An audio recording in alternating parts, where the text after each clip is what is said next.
Hi guys, thank you so much guys for coming to watch. A very good evening wherever you're watching me from. Thank you guys. So today guys, I want to talk to you about moving to a new apartment.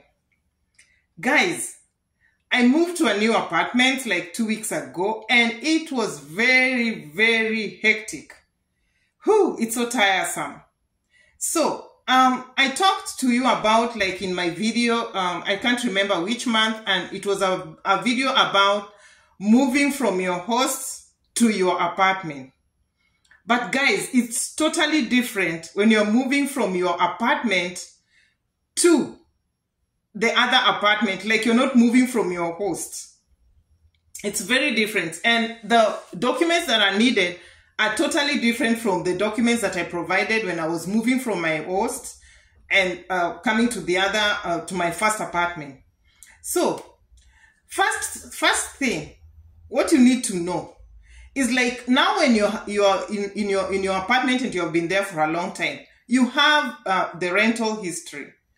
So that one you need to know, because when you're coming from your host, automatically you are not on the system. You are just like you're being hosted, you know.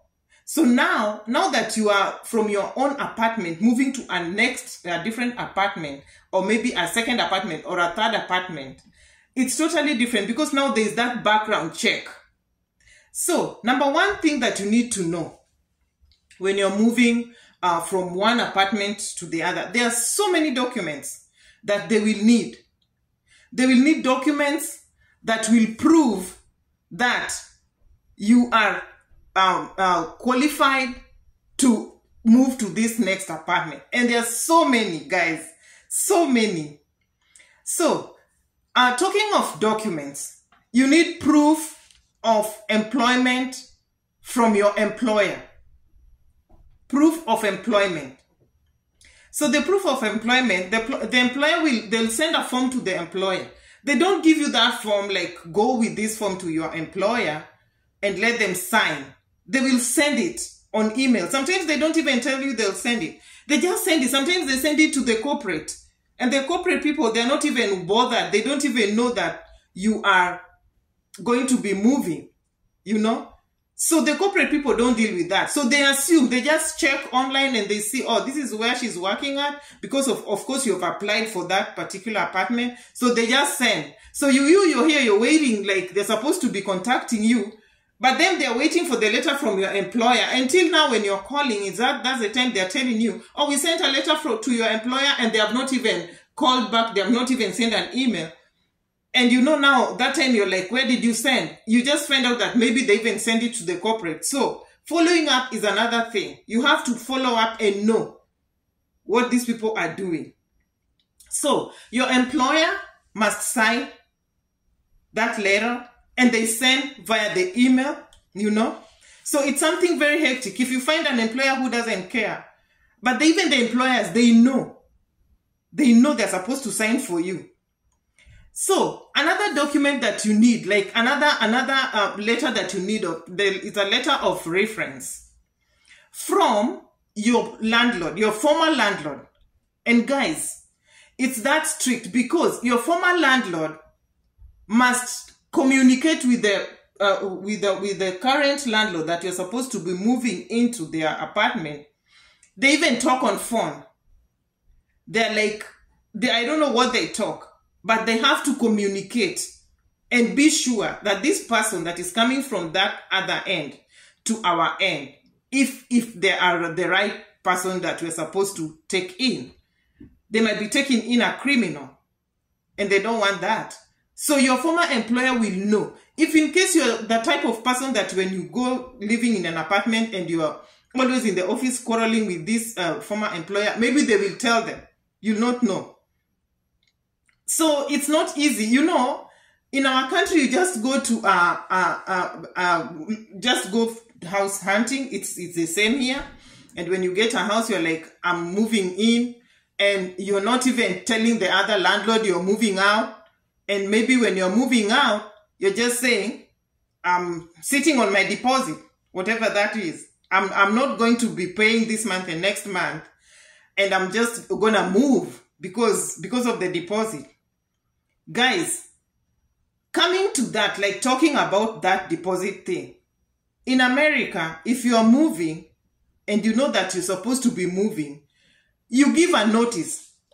That's another point. You give a notice and you tell them 60 days before you move that I'm going to be moving and I'm not going to be renewing my lease. And they even ask you if you're going to be renewing your lease. If you're not going to be renewing your lease, you're going to tell them I'm not going to be renewing 60 days before, prior. So they know. You will move and your deposit will be sent to you. It's not a matter of like you're just sitting on your deposit. Because even on the other side, they'll not allow you. And even breaching this lease, you know the way like, you're just moving and you're sitting on your deposit. This is, it leads to legal issues. You'll be taken to jail, to court, and they're like, you're not supposed to be. And if you're moving, in case you're like, in my case, I was like, I must move because my apartment had a problem. So I had to talk to the human resource of that leasing office. And they had to talk to this other one. And they had to agree, let her move. So it's that serious. You don't just come one evening and pick your things and leave. Because if you do that next time, you're not going to be given an apartment if you want to move. So it's that serious. You don't just move from anywhere and go and get a house and just move in. They follow up with the previous and the previous and the previous. So you're there stuck in there, in between. You're just praying everything to go right. So, another point. There are documents I told you that they want. They even want your social security number. And the social security number, obviously, if they take the social security number, they're looking for credit background. That's what they check, the credit check. So they do the background check and see if you have credit.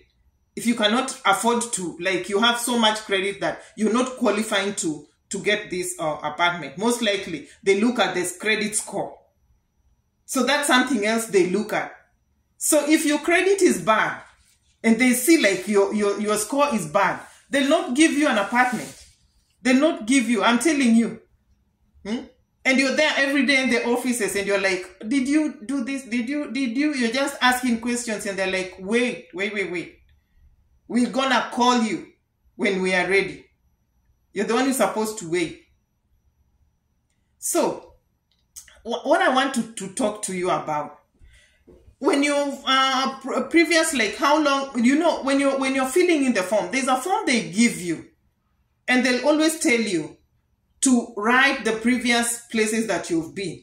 Guys, in this case, you cannot even lie. Maybe you have been in 3-4 apartments. Your history is there. It's there. Like, you'll be lying. Who are you? You're like, you'll be saying, oh, I've not. And even the dates you went into those apartments and even the time you left. They need that. Previous apartments that you've been, the addresses, and even the time you lived, how long did you live there, and why did you leave? They'll always want to know. So after the new landlord, the previous landlord sign every document, your employer sign every document. Now you're free to move. Now, even your pay stubs are needed to be given out. And your pay stubs should show that you can afford to pay that apartment. If you're that person that is not working, like your pay stubs are like, they look at it and they're like, you cannot afford. So you cannot move. And remember, you have given out a notice on the other side that you're not renewing your lease. And on this side, you're being told that you cannot move in because of your pay stubs. So what people do, if you want to move in, and this happens even if you want to change apartments, this one happens even with people who want to buy homes. That month or that year, you have to pick overtime and work and get your pay slip like your pay stubs are in a good position, so that when they look at it, they see like this is somebody who is working, they are earning, you know. Some people want to move and their pay stubs are showing differently. You're just showing these people you're lazy. You're not working hard, you know. And maybe when you come in, come into the apartment, you'll not be able to afford. So, something else, another point, guys, that you're supposed to know if you are moving to a new apartment, you're supposed to check on security-wise, you know.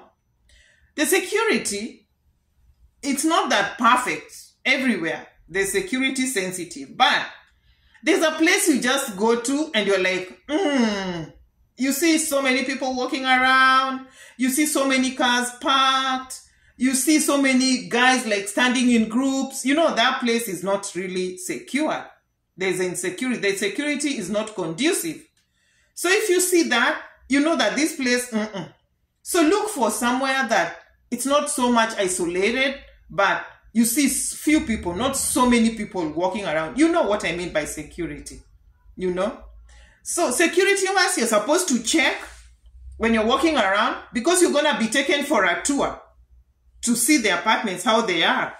So you'll just be seeing, say, hey, like where I used to live, you know, when you're starting life, you know, in America, I told you when you come to America, you have to start your life and then now you'll adjust. So where I was living, it was like, there were so many people, but I had to hang around there because I needed to do some stuff. And then after that, now I can move on with whatever I want to do, maybe be comfortable. But it's so much different from where I am now. So much different, security-wise. Yeah, because there you are like, all the time you're bumping into people, you know. And when you're bumping into people, you know what can happen. And if you like, yeah, things tough, you know. So something else I want to tell you guys, another point is parking area. Parking area, it will all depend. There's a parking, like you can park. Nobody will ask you.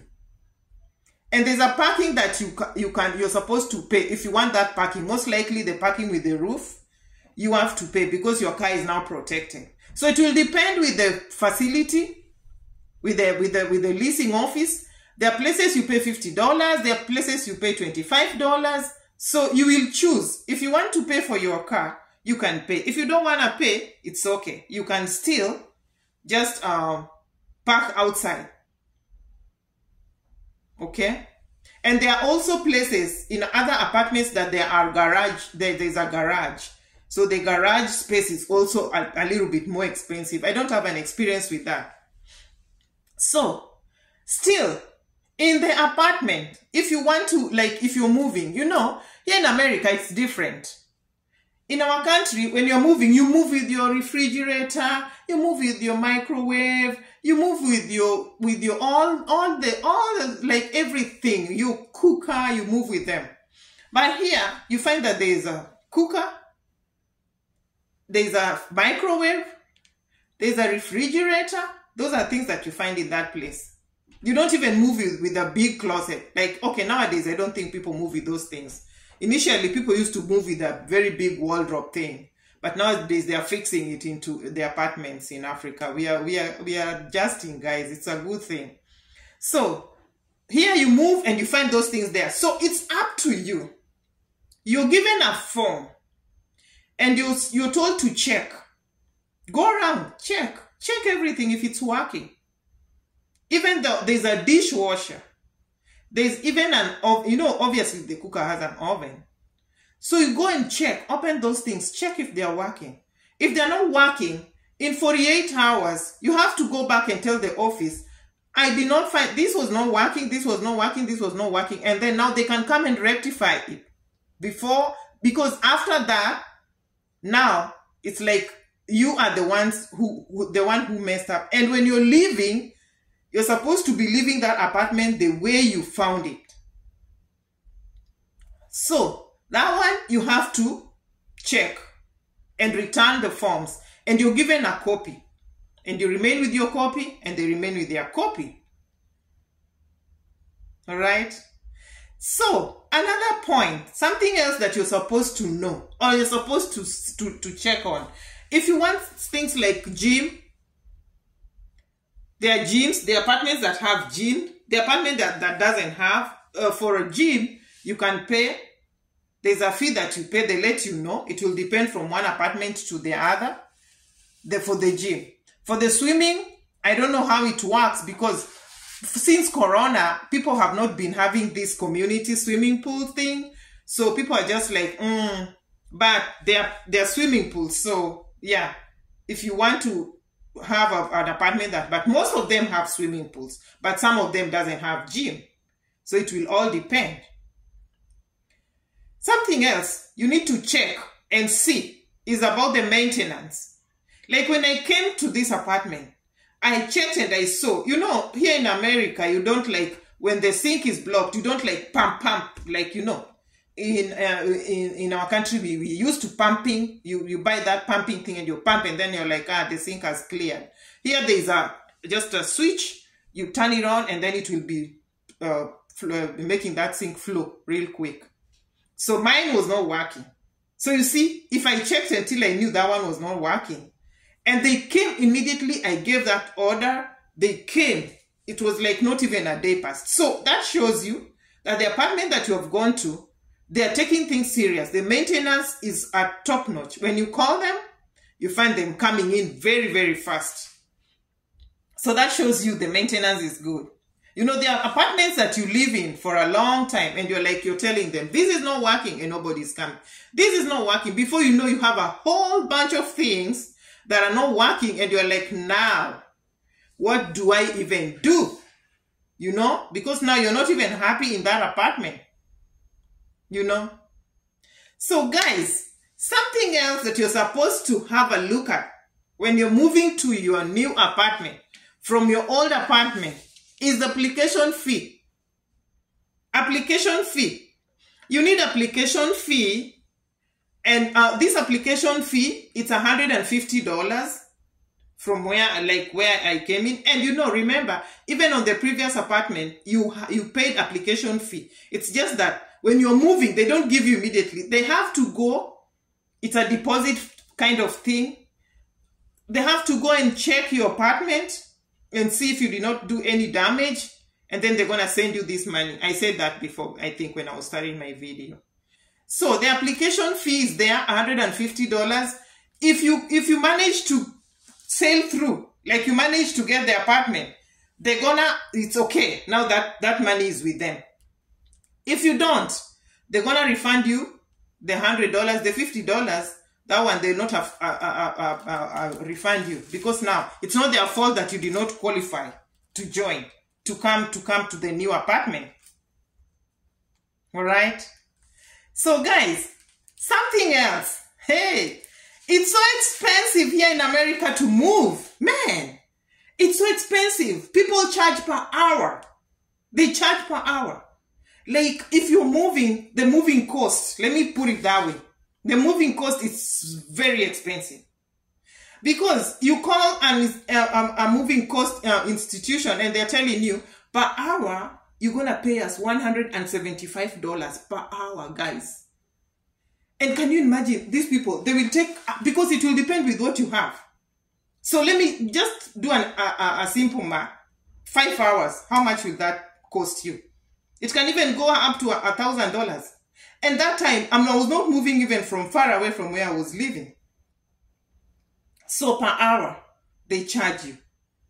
So people go and hire U-Haul, or whatever, like the companies like that, they give you the car, you hire, you go and look for the guys that can carry for you your stuff, they put in the car and you drive yourself to where you're going, and then again they offload your stuff and then you return the U-Haul. I don't know how cheap that is, but because I could not manage that, there are local people who are coming from our country who does that work, and they're not that expensive.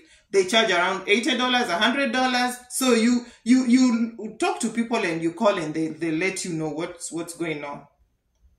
So something else, guys, you're supposed to consider is moving to close where you're working, where your children are going to school, where you're shopping. Like, you don't want to go somewhere very far away from where you're working. And now, not unless maybe you're buying a house, that's different.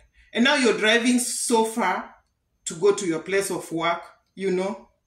So it's like you're supposed to consider all this, all that, like, don't go so far and then now when you're going to work, you're so tired already. You want to wake up and you're so tired. But it will depend. It will depend like there are situations that might force you to drive far from work. But obviously when people settle, they'll always look for an employment around where they're working. So I don't think that I've left something behind. And I think, did I talk about something else I'm forgetting? Before I forget, you're supposed to have your identification, wherever, the photo ID, the driver's license, they always look for that, or maybe the passport. You have to attach that so that they know if who you are you're saying is you. You have to attach that. So guys, thank you so much for watching. Guys, I have a birthday coming. If you can see at the background, I have my birthday. I'm a birthday girl. So I'm going to be doing my birthday on 20th of May. So please go ahead and wish me a happy birthday if you like me. So guys, if you like this video, please like, comment, share, and guys, keep on subscribing. Thank you. I love you. Have a good time out there. Bye.